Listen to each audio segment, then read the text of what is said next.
اپنی گردنیں کٹوائی، اپنے جسم کے سرخ خون کو بہایا پانی کی طرح سے، جس ملک کی آزادی کے لیے جو ہے ہمارے جسم کے خون سے جو ہے یہ مٹی بالکل سرخ کر دی گئی، سرخ بنائی گئی، آج اس قربانی کی جو ہے کوئی ویلیو کوئی قدر نہیں ہے، کوئی ویلیو کوئی قدر نہیں ہے۔ لیکن جیسے آزاد ہوا، آزادی کے فوراً بعد اسلام دشمن طاقتیں جو ہے، یہ اس دل کے اندر نفرتیں رکھنے والے، یہ ظالم، یہ حکمراں، یہ میں نے ہمیشہ یہی کہا کیا نام ہے، یہ جعفرانی گنڈے جو ہیں اس وقت سے ہی ہمارے خلاف ہو گئے، آج بھی خلاف ہیں اور قیامت کی صبح تک یہ خلاف رہیں گے کہ مسلمانوں کی جو مذہبی آزادی ہے یہ ختم کیا جائے۔ لیکن انشاءاللہ العظیم اس آزادی کا مٹانا، اس آزادی کا ختم کرنا اتنا آسان نہیں ہے۔ ایسے حالت میں ہم تمام کی تمام مسلمانوں کو ایسے گندے نظریے کا، ایسے گھٹیا سوچ کا، ایسے بدترین افکار کا جو ہے بڑی سنجیدگی کے ساتھ، بڑی دور اندیشی کے ساتھ مقابلہ کرنے کی ضرورت ہے۔ لیکن مسلمانوں میں شاید نادر کوئی ایسی تنظیم، کوئی ایسی سنگٹھن ہو جو غیروں تک جا کر کے اسلام کی بات انہیں بتاتی ہو۔ یہ ہم سب کی ذمہ داری، صرف عالم صاحب کی ذمہ داری تھوڑو ہے۔ اگر عالم صاحب موجودہ زمانے میں بذات خود جذبات میں آ کر کے نکلتے ہیں کہ نہیں ہمیں دعوت دینا ہے، یہی قوم جو ہے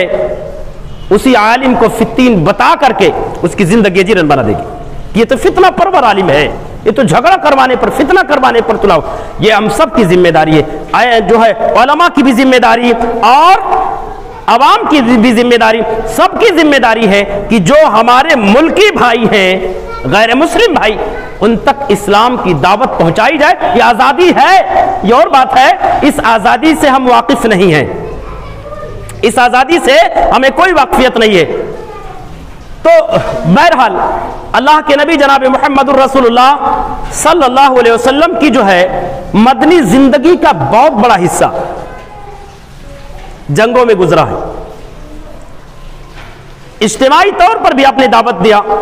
انفرادی طور پر بھی آپ نے دعوت دیا، سامنے جا کر آپ نے جو ہے حق کی دعوت دی، خطوط کے ذریعے بھی آپ صلی اللہ علیہ وسلم نے دین کی دعوت دی، دین کی باتیں جو ہے غیروں تک پہنچائی ہیں، جہاں تک پہنچ سکے اپنی زبان سے اس تک پہنچائے، جہاں پہنچنا ممکن نہیں تھا خطوط کے ذریعے اللہ کے نبی نے ان تک اسلام کی باتیں پہنچا دی ہیں۔ تو آپ صلی اللہ علیہ وسلم کی زندگی کا بہت بڑا حصہ جنگوں میں گزرا ہے، اور آپ کے انہی جنگوں کو لے کر کے یہ دنیا پروپیگنڈی کرتی ہے، آپ پر الزامات عائد کرتی ہے کہ نعوذ باللہ محمد الرسول اللہ ٹیررزم کو بڑھاوا دیتے تھے، دہشت گرد تھے، دہشت کو پھیلاتے تھے، دہشت گردی کی تعلیم دیتے تھے، نعوذ باللہ ثم نعوذ باللہ۔ بھلا بتاؤ تو صحیح، دنیا کی کون سی قوم ایسی ہے، کون سا مذہب ایسا ہے جو قوم اور جس مذہب کے ماننے والے جنگ سے وابستہ نہیں ہے؟ دنیا کی ہر زندہ قوم، دنیا کی ہر زندہ قوم میں جنگ کا تصور موجود ہے، جنگ کا سلسلہ موجود ہے۔ ہر ملک اپنے پاس فوجی رکھتا، ہر ملک کے لوگ اپنے پاس جو ہے لڑاکو جنگجو رکھتے ہیں، ہر ملک کے جو ہے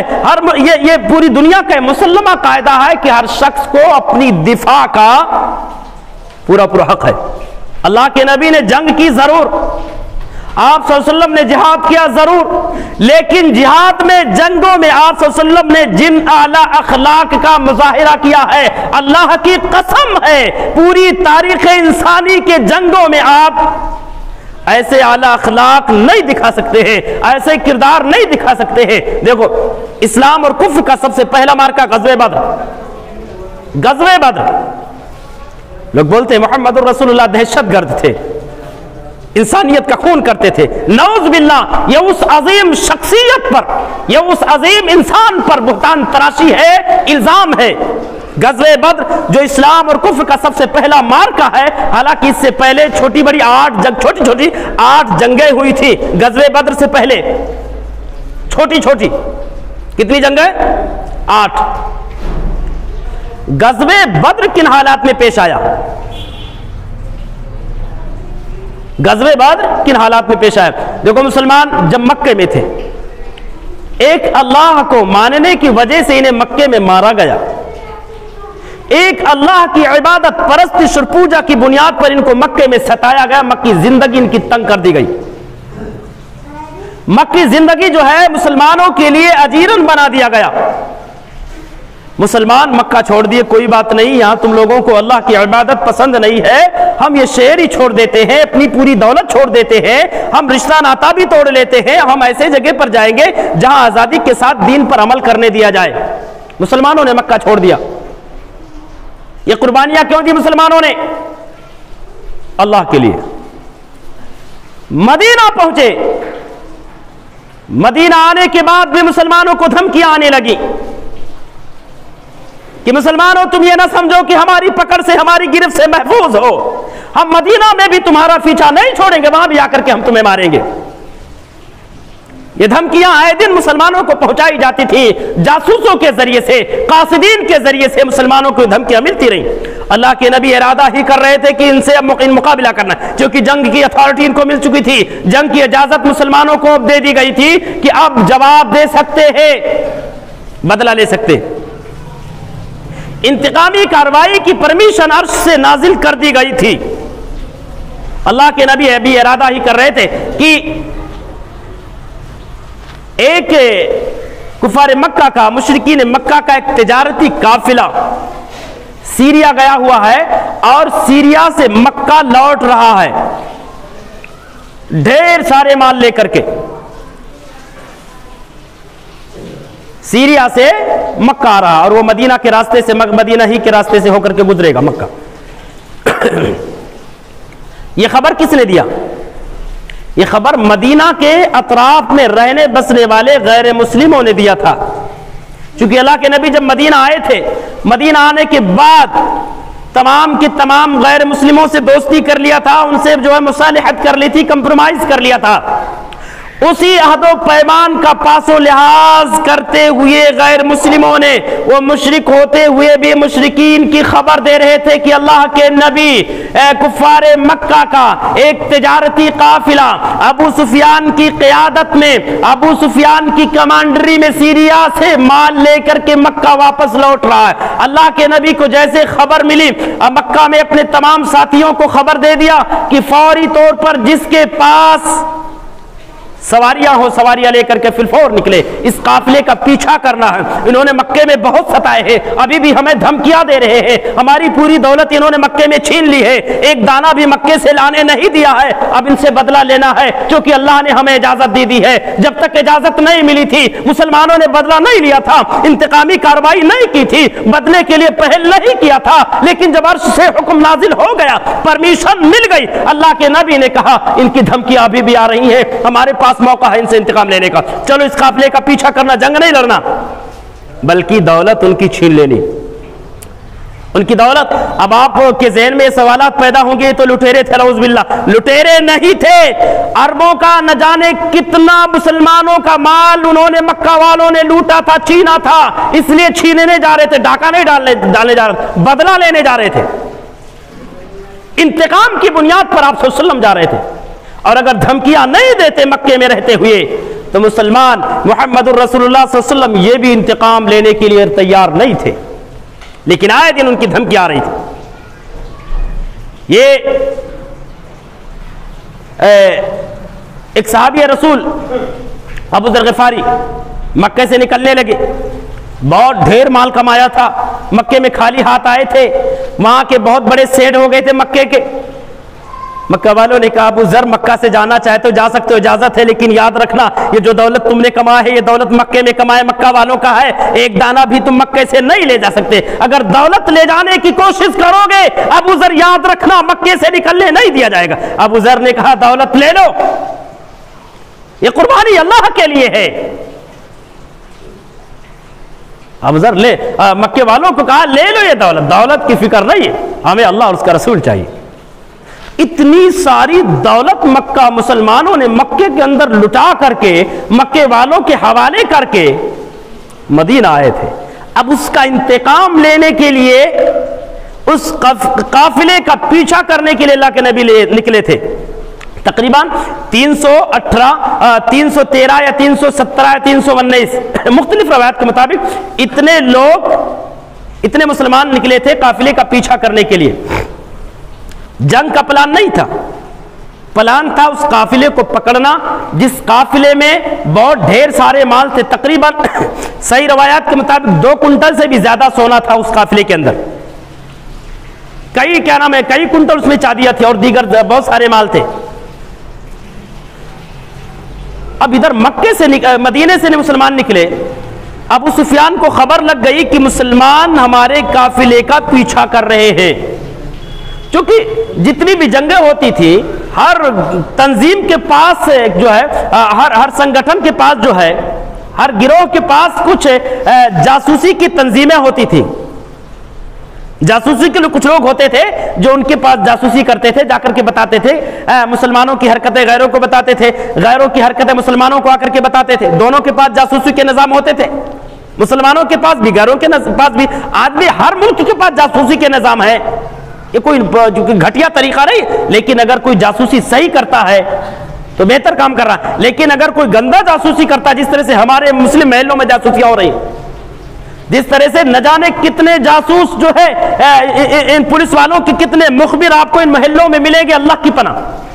انگلیوں پر گننے کے لائق نہیں ہے کہ گنے جا سکتے ہیں، اتنے جاسوس ہیں آپ چہرہ دیکھ کر نہیں بتا پائیں گے کہ کیا یہ بھی جاسوس ہو سکتا، لیکن جب پتہ کیا جاتا ہے تو پتہ چلتا کہ نہیں یہ تو پولیس والوں کا مخبر ہے۔ ارے مخبری کرو، حکومت کا ساتھ دو، پولیس محکمہ کا سپورٹ کرو، ساتھ دو، لیکن جو خبر دو، سچی خبر دو کسی بھائی کو تباہ کرنے کے لیے، یا اس کے جو ہے داخلی زندگی میں، اس کی نجی زندگی میں، اس کے ذاتی زندگی میں ہم اور آپ کون ہوتے ہیں انٹرفیئر کرنے والے؟ کسی مسلمان بھائی کے بارے میں اس کی نجی زندگی کو لے کر کے جا کر کے جاسوسی کرنا، وہ کیا کر رہا ہے، کیا کھا رہا ہے، کہاں سے لا رہا ہے، یہ اتھارٹی ہمیں کس نے دی؟ چند چائے کے بدلے میں، چند روپیوں کے بدلے میں یہ قوم اپنی ایمانوں کا سودا کر ڈالتی ہے اور ایک بھائی کی زندگی کو تباہ اور برباد کر دیتی ہے۔ حرام ہے اسلام میں جاسوسی، حلال جائز کام کے لیے کرو، صحیح کام کے لیے کرو، اپنی قوم کی حفاظت کے لیے جاسوسی کرو، قوم کو بچانے کے لیے جاسوسی کرو، ظالموں کے ظلم کے خلاف جاسوسی کرو، لیکن کسی مسلمان کو اس لیے جاسوسی کرنا کہ بڑی اچھی زندگی گزار رہا ہے، بڑی اچھی کمائی کر رہا ہے، بڑی خوشحال زندگی گزار رہا ہے، اس کو کیا نام ہے جاسوسی کر کے مخبری کر کے پکڑوا دینا، اس کی زندگی کو تباہ کر دینا، یہ اسلام نہیں، اسلام کے خلاف ہے۔ بہرحال اب ابو سفیان اب جو ہے ان کو جب خبر لگی کہ مسلمان ہمارا پیچھا کر رہے ہیں، فوراً ایک جاسوس کو مکہ بھیج کر کے مدد کا مطالبہ کیا کہ یہ ہمارا قافلہ خطرے میں ہے، فوراً ہماری مدد کی جائے۔ خبر پاتے ہی فوراً ابو جہل 1000 سپاہیوں کا دستہ لے کر کے نکل پڑا، اور ابو سفیان بڑے ہوشیاری سے ایک نئے راستے سے نکلنا تھا، ان کو مدینہ سے ہو کر کے مکہ جانا تھا، لیکن جب ان کو خبر لگی کہ مسلمان ہمارا پیچھا کر رہے ہیں تو ابو سفیان وہیں سے کٹ کر سیدھا ایک نئے راستے ہو کر کے ادھر مکہ پہنچے، اور جب مکہ یعنی بہت دور نکل گئے، ابو سفیان کو یقین ہو گیا کہ مسلمانوں کی گرفت سے بہت دور آ چکے ہیں، اب مسلمان ہمارا پیچھا نہیں کریں گے، فوراً خبر بھیجی ابو جہل کے پاس میں کہ اب آپ لوگ واپس ہو جاؤ، ہم لوگ مسلمانوں کے پکڑ سے بہت دور جا چکے ہیں، اب مسلمان ہمارا کچھ نہیں کر پائیں گے۔ جب جاسوس قاصد ابو جہل کے پاس پہنچا تو اس کے سر نے اس کے بھیجے میں جو غرور سمایا ہوا تھا، اس غرور نے بولا کہ جب تک مسلمانوں سے لڑے گا نہیں، کیونکہ اب اس کو اس کی موت جو ہے اپنے موت گاہ کی طرف بلا رہی تھی، اب اس کو مرنا تھا، اس کا وقت پورا ہو چکا تھا، واپس کیسے جا سکتا؟ بڑے ہی تکبرانہ انداز میں اس نے کہا جب تک مسلمانوں کو ہم نیست و نابود نہیں کریں گے واپس نہیں جائیں گے، اور واپس نہیں گا۔ مسلمان ادھر بغیر تیاری کے قافلے کا پیچھا کرنے کے لیے نکلے تھے، اچانک جنگ کی نوبت آ گئی، بڑی قسم پرسی کے عالم میں، بڑی غربت اور ناداری کے عالم میں مسلمان مدینے سے نکلے تھے، اور یہ مکے سے پوری تیاری کر کے نکلے تھے، اچانک جنگ کی نوبت آئی اور ایسے فوج سے مسلمانوں کو لڑنا تھا جو تعداد میں 3 گنا زیادہ تھے، ایک ایسے فوج سے مسلمانوں کا مقابلہ تھا جن کے پاس ساری تیاریاں تھیں، جن کے پاس ناچنے والیوں کا انتظام تھا، گانے والیوں کا انتظام تھا، لڑنے کے لیے ہتھیاروں کا انتظام تھا، چلنے کے لیے سواریوں کا انتظام تھا، مسلمانوں کے پاس کچھ بھی نہیں، چند ایک سواریاں، چند ایک ہتھیار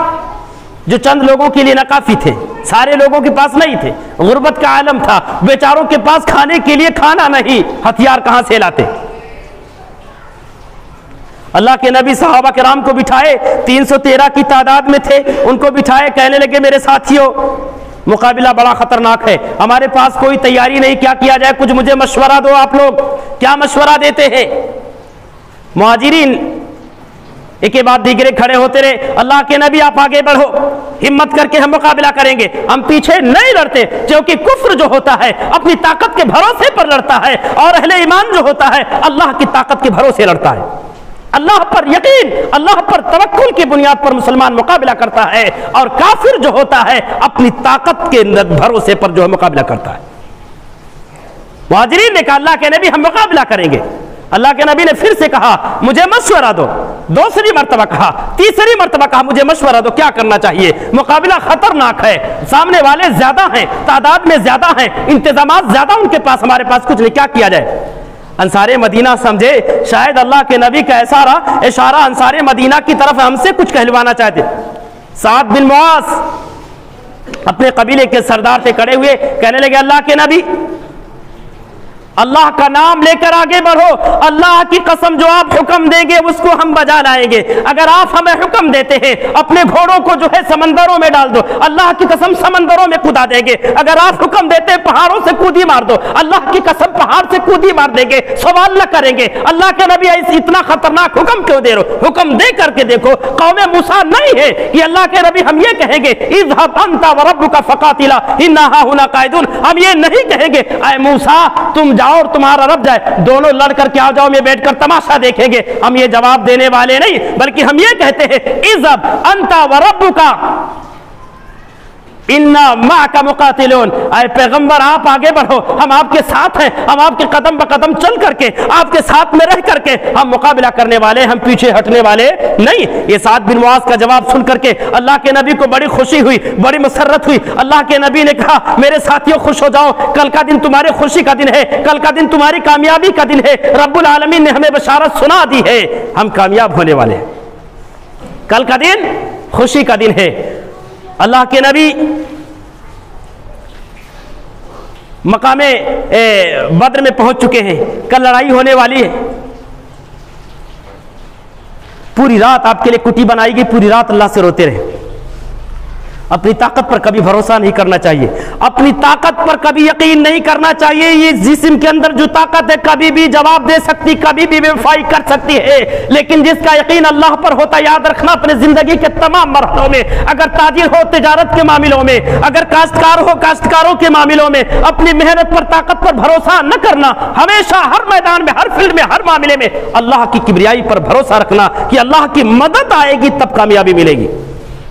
اللہ کے نبی پوری رات گڑ گڑاتے رہے، روتے رہے، اللہ کے سامنے روتے رہے، پوری رات عبادتوں میں گزار دی، رب کے سامنے رونے میں گزار دی۔ ابو بکر سے برداشت نہ ہوا، ابو بکر پیچھے سے آ کر کے چمٹ گئے۔ اللہ کے نبی دعا کر رہے تھے اللہم انتہلک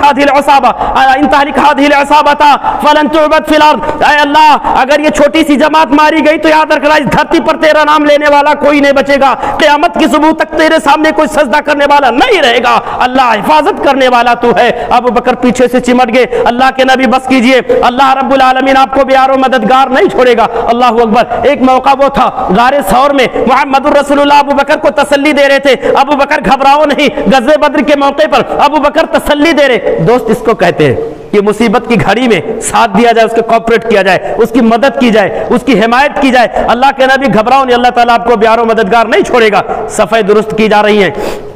مجاہدین کو صفوں میں جو کھڑا کیا جا رہا ہے۔ ایک صحابی سواد بن غزیہ رضی اللہ تعالیٰ عنہ، سواد بن غزیہ رضی اللہ تعالیٰ عنہ، یہ تھوڑا سب سے آگے بڑھے ہوئے تھے، یہ پیٹ شاید بڑھا ہوا ہوگا، تھوڑا پیٹ باہر نکلا ہوا ہوگا۔ اللہ کے نبی نے چھڑی سے ان کو لوٹا، ان کے پیٹ پر تھوڑا دھکا دیا لکڑی سے، پیچھے ہو جاؤ۔ حضرت سعاد کہنے لگے اللہ کے نبی آپ نے مجھے تکلیف دی ہے، مجھے بدلہ لینا ہے۔ اللہ کے نبی نے کہا سعاد بدلہ لے لو۔ حضرت سعاد نے کہا اللہ کے نبی جس وقت آپ نے لکڑی چبھائی تھی میں ننگا تھا۔ اللہ کے نبی نے اپنا کرتا اٹھا دیا، کہا بدلہ لے لو۔ حضرت سعد بن غزیہ رضی اللہ تعالیٰ نبی کو پکڑ کر کے چمٹ گئے، پورا جسم چومنے لگے، کہنے لگے اللہ کے نبی اتنا خطرناک مقابلہ ہے، جنگ کا عالم ہے، جنگ لڑنے کے لیے آیا ہوا ہوں، دشمنوں سے مقابلہ ہے، زندگی کا کچھ پتہ نہیں ہے، میری خواہش یہ تھی کہ میرا جسم جو ہے آپ کے جسم مبارک سے زندگی میں ایک مرتبہ ٹچ ہو جائے، اس جسم کو چھونا مقصود تھا، اللہ کے نبی بدلہ لینا مقصود نہیں تھا۔ الحمدللہ مسلمانوں نے جنگ شروع کی، کل کا دن آیا، جنگ شروع ہوئی، انفرادی جنگ ہوئی، مسلمانوں کی طرف سے 3 صحابی، حضرت علی بن ابی طالب رضی اللہ تعالیٰ عنہ، حضرت حمزہ رضی اللہ تعالیٰ عنہ، اور اسی طریقے سے حضرت عبیدہ بن حارث رضی اللہ تعالیٰ عنہ، مسلمانوں کی طرف سے 3 لوگ صفوں سے آگے نکلے، اور کفار کی طرف سے عتبہ، شیبہ، ولید بن عتبہ، یہ تینوں مقابلے کے نکلے۔ پہلے انفرادی جنگ ہوئی، الحمدللہ انفرادی جنگ میں مسلمان بھاری رہے، مسلمانوں کا پلڑا بھاری رہا۔ جب کفار نے دیکھا کہ مسلمان جنگ جیت رہے ہیں، بیک وقت مسلمانوں پر دھاوا بول دیا، حلہ بول دیا، اب اجتماعی جنگ شروع ہو گئی۔ الحمدللہ آن کی آن میں مسلمانوں نے اجتماعی جنگ کو بھی جیتا، اجتماعی جنگ بھی حاصل کیا، مسلمانوں نے کامیابی حاصل کی، اور ایسی تاریخی فتح مسلمانوں کو نصیب ہوئی مقام بدر میں، ایسی تاریخی فتح کہ کفر جو ہے ذلیل ہو کر کے، شرمندہ ہو کر کے وہاں سے لوٹا۔ یہ وہ تاریخی دن تھا جس کو قرآن نے یوم الفرقان کہا ہے، یہ وہ دن تھا جس دن کفر کا غرور توڑا گیا، جس دن مکہ والوں کے وقار کو جو ہے پاؤں کے نیچے روندا گیا، جس دن مسلمانوں کو عرش والے نے بڑی خوشی عطا کی۔ دل سالوں سے پٹتے چلے آ رہے تھے، سالوں سے مار کھاتے چلے آ رہے تھے، اللہ تبارک و تعالیٰ نے مسلمانوں کو فتح عطا کر کے دلی خوشی عطا کیا۔ اور یاد رکھنا مسلمان پوری تاریخ شاہد ہے، مسلمانوں نے جب بھی جنگ جیتا ہے ایمان اور عقیدے کی سچائی کی بنیاد پر، طاقت کی بنیاد پر نہیں۔ قلیل ہوتے ہوئے، تھوڑے ہوتے ہوئے بھی یہ بھاری بھاری جماعتوں پر، بڑی بڑی فوجوں پر انہوں نے غلبہ حاصل کیا ہے ایمان کی بنیاد پر، عقیدے کی بنیاد پر۔ تو جنگ جیتی جاتی ہے ایمان اور عقیدے کی بنیاد پر۔ بہرحال انشاءاللہ العظیم آنے والے نشست کے اندر اس کی مزید ہم ڈیفینیشن کریں گے، اس کی وضاحت کریں گے۔ رب العالمین سے دعا کی بار الہ ہم تمام مسلمانوں کو صحیح بات کو سمجھنے کی اور اس پر عمل کرنے کی توفیق عطا فرمائے، اور ہر قسم کے جذباتیت سے ہٹ کر کے بڑی دور اندیشی اور دانش مندی کے ساتھ زندگی گزارنے کی توفیق عطا فرمائے۔ بار الہ ہم تمام مسلمانوں کو سیرت مصطفیٰ سے ملنے والے تمام دروس کو، تمام پیغامات کو سمجھنے کی اور اپنے زندگی میں جگہ دینے کی توفیق عطا فرمائے، آمین۔ بارک اللہ لنا و لکم فی القرآن العظیم ونفعني وإياكم بالآيات والذکر الحکیم، انہ تعالی جواد کریم مالک الرؤوف الرحیم۔